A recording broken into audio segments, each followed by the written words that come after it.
Welcome to Objections with C. Stanley Willis. I am Michael Morris. Over here, as you can see, is Stanley Willis. How are you? That was nice. You can see Stanley Willis. That was. Well, not cool. if you're listening. It's like you're. It's Maybe like we got to redo be it. I realize that people will be streaming this and they can't see him. So imagine, if you will, that you can see Stanley Willis from left to right on your radio dial. I don't think the younger viewers or listeners will get that. It doesn't matter. I think it's funny. Oh, you don't care about the youth of America? I don't really know. I don't either. Fuck them. Speaking about the youth of America and how much we don't care about them. The youth of America are screwed. Yeah. We have to have a T-shirt that literally just says that. And it's the United States on fire. Nate, get to work on that. Don't draw it. I mean, like, really do. Like, if Nate draws it, it'll look like a beach ball that he traced, and it'll just be like little flames and ghosts. It'd be better than if I drew it. I can tell you that. I would pay $1,000 to see somebody wearing that, just out in public. One of Nate's drawings. One of Nate's drawings. Not one of his tracings. Not his late night tracings. Anyway, I really wish I'd worn my shirt today. All right, so you gotta bring it. You gotta bring that shirt next week, so people have a reason to tune in. We need to talk to him. I need more shirts. We're going to. Listen, I need you to stay on this path. You're going somewhere else right now. We have to talk about how young people are going to destroy this country and how it's battery operated. We're talking about battery operated young people. Yes. Speaking of robots, we're going to talk about Pete Buttigieg and how he is pushing the current administration is pushing everyone to go to electric cars. Yes. And in California, I think it's by 2035 that they want 100% electric cars. And then I think by 2025. They're going to have a hard time getting that done, but okay. Well, I think in Oregon, they're going to outlaw by 2025 any car that's not electric. So let's discuss how this is going to destroy society by itself, because the energy grid, as it's currently set up, can barely get your goddamn air conditioner to run for 8 hours before the neighborhood runs out of power. Right. I just have a regular air conditioner. You should get my goddamn air conditioner. In fact, I'm going to do a little brief. Go call Kenny at Climate Heating and Cooling. Get yourself a goddamn air conditioner. He'll appreciate it. Kenny's awesome. Yeah. ClimateColumbus.com. We should have charged him for that. Actually, cut that out of the show so I can send it to him so that when he goes out of business, because the Better Business Bureau gets a bunch of complaints. He's not going to cut that out of the show. Who are you kidding? I think that's as good as a commercial. We should run that on television. It is as good as a commercial, but he's not going to cut it out. Everybody out there is going like, they didn't cut it out, dumbass. Yeah, but they're young. And again, we don't care about them. So your opinion on the electric car, you said that before we started, that you want a Tesla. I want a Tesla.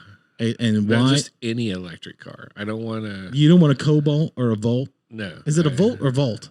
Volt? Fuck them. It's terrible. Why do you want to... Not all of them. Just the attractive ones. Why did you want a Tesla?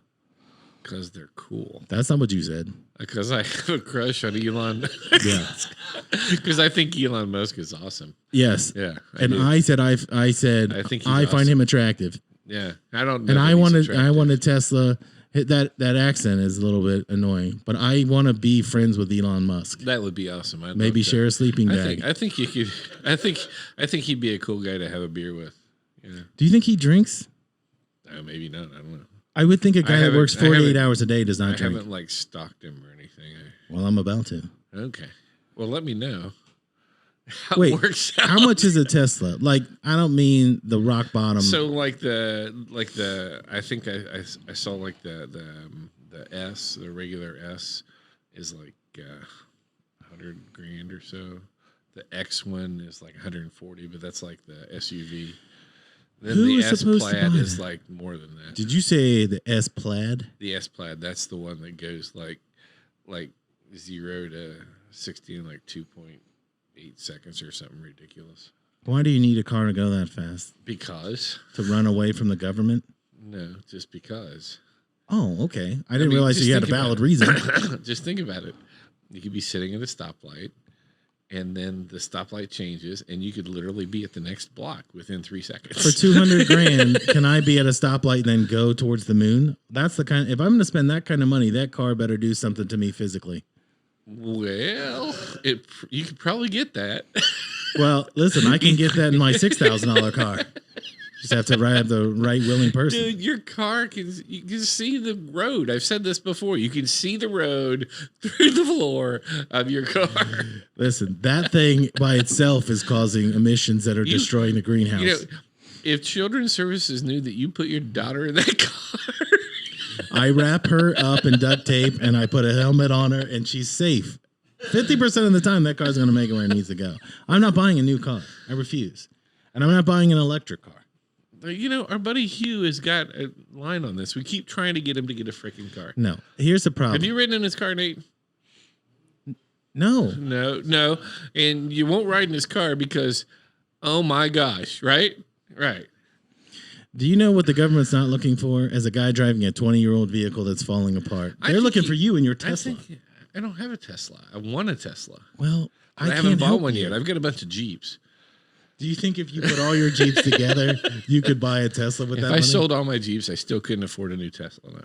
But isn't that kind of the problem that a young person like Kendra or Nate sitting in this room will never be able to afford a Tesla? You can drive your car, or you can drive your car. You can live in your car, but you can't drive your house. That's the rule. Whose rule is that? My rule.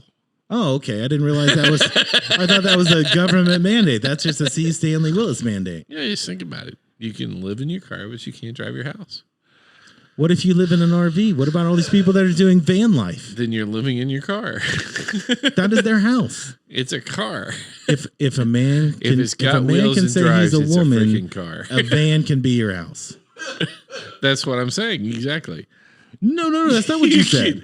You can live in your car, but you can't drive your house. You're making my point for me. If I put shingles on my car, it's my summer home. And you can't say anything about it. Exactly. What makes a house? You're making my point. What makes a house a home? Dude. You don't have an answer for that. Well, your family. Yeah, love and your family and your mistress coming in the window. I'm just telling you this right now. There are people that are going to have to. I don't have one of those. How much is a mistress? More than a Tesla? Yes.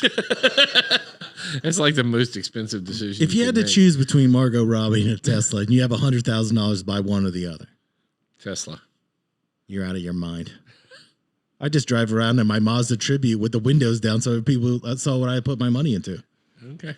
I have a car. I don't have a Margot.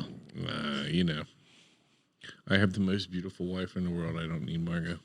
I'm not looking for love and affection. I'm looking for glamour shots. I'm looking for people. I'm looking to go into a hot topic with some hot broad, and they're gonna go, that guy must have money. I don't, but I got this. You're getting me off the path. Electric. I think you're doing that to yourself. Electric cars. We're talking about electric cars. We're talking about why I want a Tesla. Again, because they're cool. You said it's because he's attractive. It's also because gasoline costs like $107 a gallon.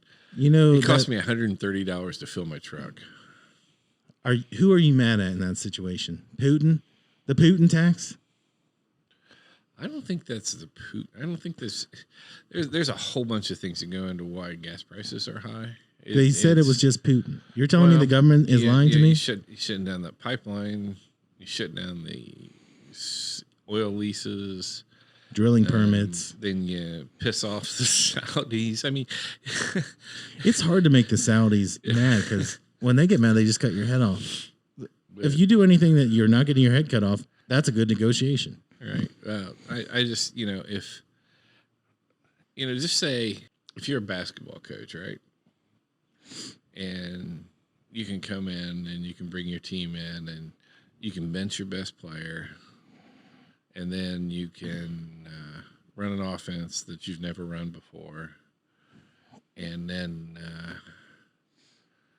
you can play your bottom 5 players instead of your top 5 players for the whole game. You can put your point guard at center and play your forward at point guard, right? You can do all these things. And your coach hits his pants when he's at the Vatican. When the game's over, if you do all these things, you can't sit in the press conference and say, I don't know what happened. But that's essentially what we have going on is we have an administration that's done a number of things, not just one thing, but a number of things that affect oil prices. But then they want to sit back and say, well, this isn't our fault. Well, some of it is. I would only say 90% of it is their fault. There's a good 10% that's just by happenstance. Okay, coincidence. But these same Muppets are the ones pushing for more stress on a power grid. So, for example, in Columbus, AEP doesn't tell anybody that they're going to take the power, that there was this rolling huge surge. blackouts. Yeah. Well, California deals with that all the time. So imagine, let's just say 30% of the cars in California are electric. There's more stress on that grid. Well, here's an idea. If we had 43 billion laying around to send to Ukraine, what if we invested that in the power grid? Why would we do that? We're fighting for democracy. I agree. In a place that's run by Nazis. It's an idea. I don't know. You can say Nazis. It's a thought. Let's just say people that really like the German culture in the 40s. Mm-hmm. We gave away that money that would have been for infrastructure, and then they're going to ask for infrastructure on top of that, or tax money. They'll just print it. But it puts you further in debt. So again, when that senator from Michigan, who I'd never seen before, but had that Princess Amidala hairdo, she said, it cost me $2 to drive from Michigan here to Washington, and I'm so happy. She says that in a Senate hearing. Then she says it at some press conference again, and she keeps saying the Chevy Volt, the Chevy Volt. If you're driving a Chevy Volt, you're as low class as it can get. I'm sure you're saving the environment, but you're white trash. If I see a person in a Chevy Volt, I'm going to nuke them. Sorry, if I was Putin, I would do that. You were Putin. I'm still pro Putin. I know it's not popular right now, but I've been saying this for a year and a half. You're pro Putin. Yeah. Like, I want to be like Steven Seagal and hang out with him. I also want to hang out with Steven Seagal, if that tells you anything. Okay.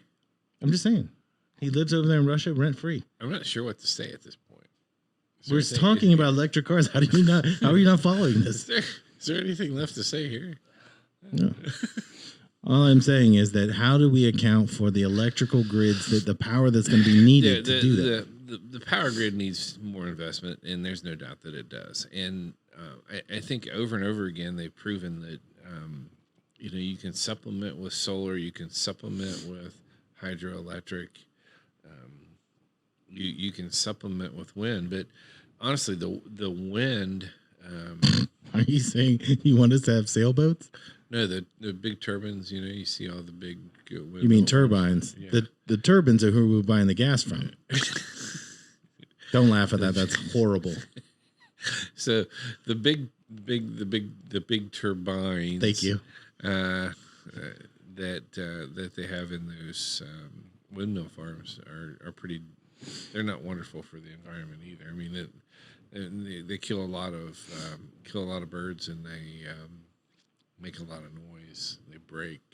Oh, I think meant the birds they're getting killed make noise. I was gonna say, yeah, that's kind of like an offshoot. It's kind of a thud. Kind of a thud. Yeah. It ruins the ground beneath as hundreds of birds are being pounded in the ground. I think that a lot of these renewable energies, I'm not a complete Neanderthal naysayer when it comes to the use of renewable energies. I think that there's a place where they are very very useful, but I think for powering extensive amount, the kind of power that we have to generate to power a city like Columbus or New York or something like that, I don't think you're going to get there with renewable energy. I don't think we can produce enough. And it's interesting because you look at the electric cars. Most of the parts in an electric car are made from petroleum distillates.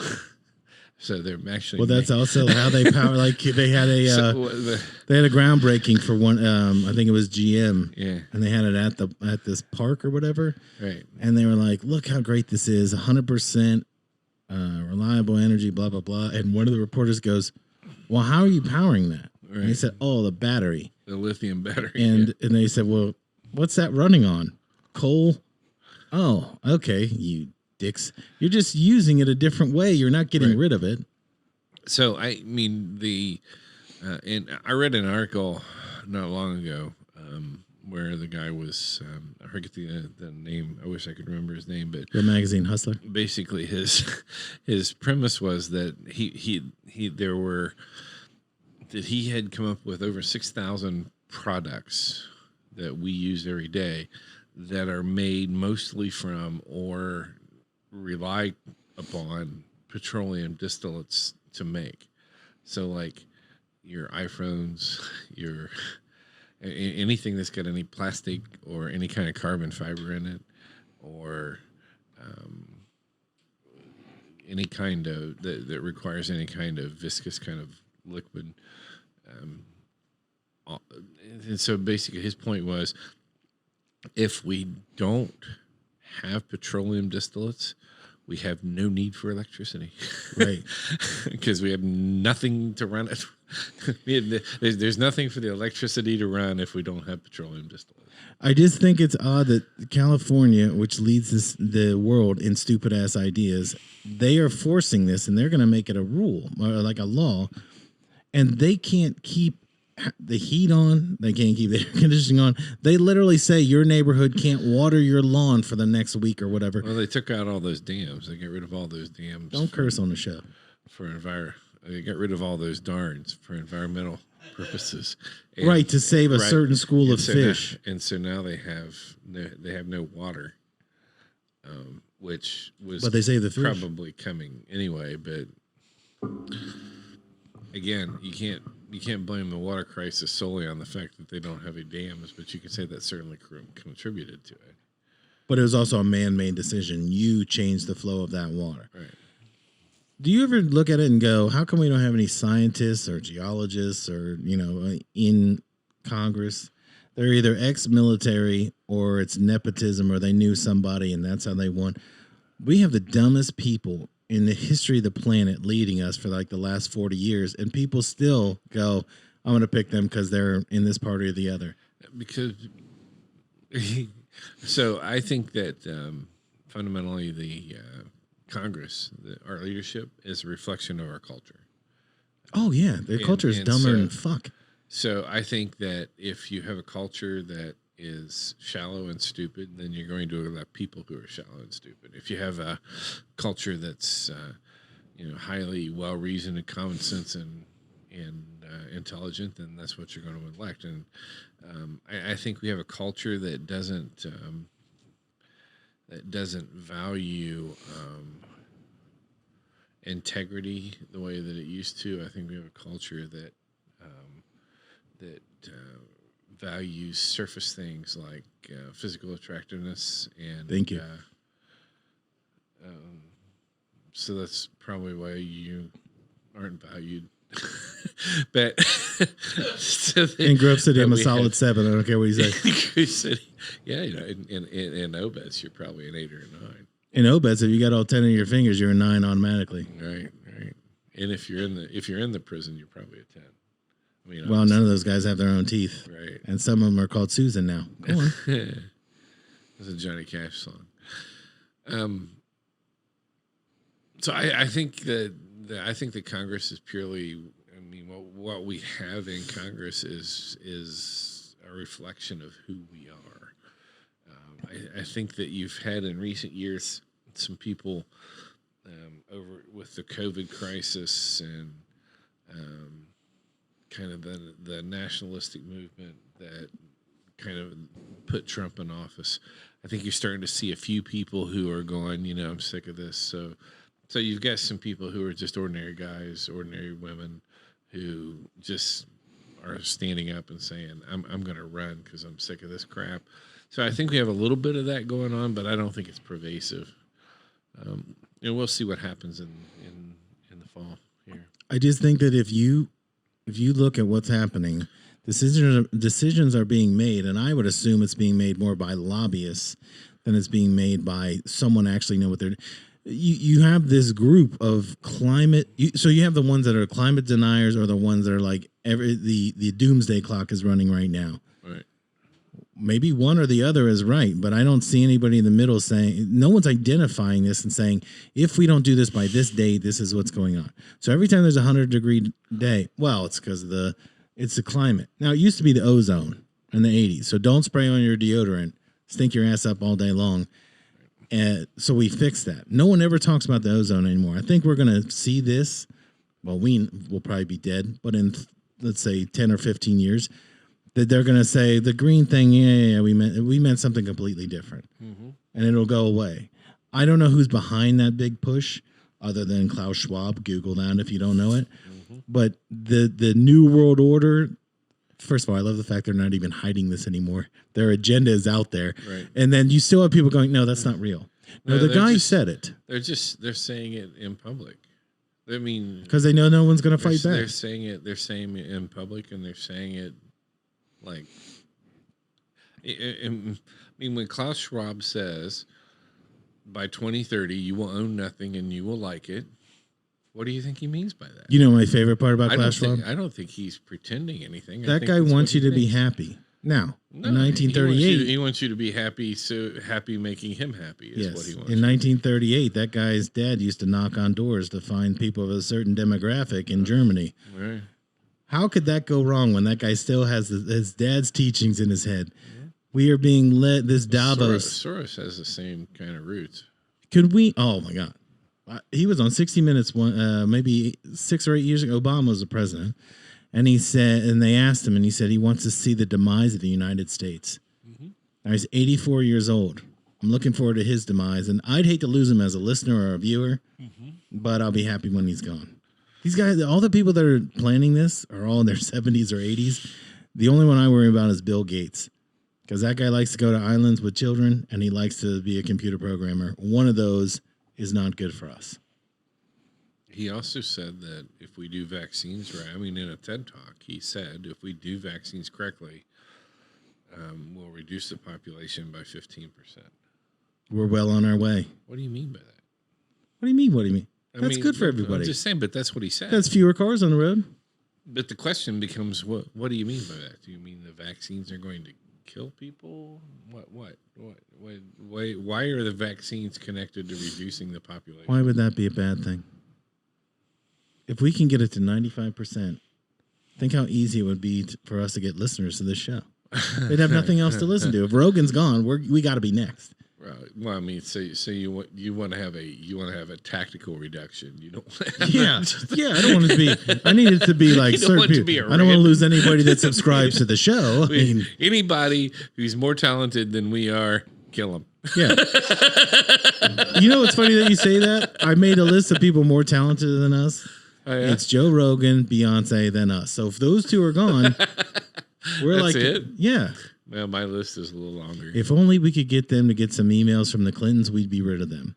Listen, we've run out of time. We have? But you've been sparkling today in your That's duties. Shameful. It's too bad. It is too bad. This show should be 7 or 8 hours long per day. We didn't even get a chance to talk about the good stuff. Why would we? That's not what we do here. So, electric cars. Yep. You've heard it all about electric cars today and Beyonce. We'll see you next week.